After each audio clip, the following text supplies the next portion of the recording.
మెదక్ జిల్లా ఏడుపాయల శ్రీ వనదుర్గ మాత దేవాలయంలో ఆషాఢ మాసం ఉత్సవాలు ఘనంగా నిర్వహిస్తున్నారు.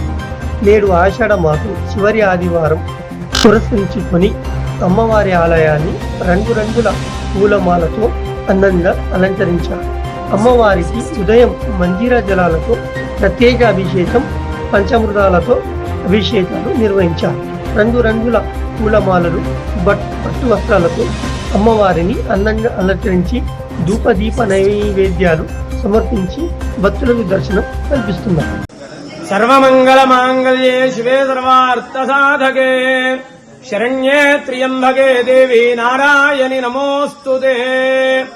శ్రీ ఏడుపాయల వనదుర్గా భవాని దేవస్థానం తెలంగాణ రాష్ట్రంలోనే ఎంతో ప్రసిద్ధమైనటువంటి క్షేత్రము ఏడుపాయలు.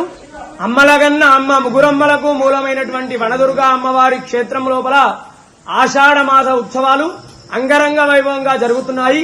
అందులో భాగంగా మొదటి ఆదివారం అమ్మవారికి శాకాంబరి, రెండవ ఆదివారం ఫలాంబరి, మూడవ ఆదివారం వనంలో వెలిసినటువంటి వనదుర్గా అమ్మవారు, అదేవిధంగా నాలుగవ ఆదివారం చివరి వారం ఈరోజు వనదుర్గా అమ్మవారిని విశేషమైనటువంటి పుష్పాలతో అంగరంగ వైభవంగా అలంకరించడం జరిగింది.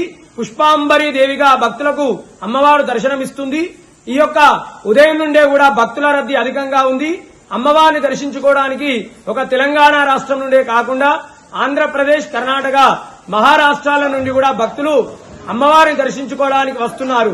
ఈ యొక్క ఆషాఢ మాసంలో అమ్మవారిని కొలవడం వల్ల పచ్చని చెట్లు, అదేవిధంగా వర్షాలు సమృద్ధిగా పండి పంటలు బాగా పండుతాయి అనేది ఒక పురాణ వచనం. వచ్చేటువంటి భక్తులకు కూడా ఎలాంటి ఇబ్బందులు కలగకుండా ఆలయ ఈవో చంద్రశేఖర్ గారు అన్ని ఏర్పాట్లు కూడా చేయించడం జరిగింది. వనదుర్గా భవాని మాతాకి జై.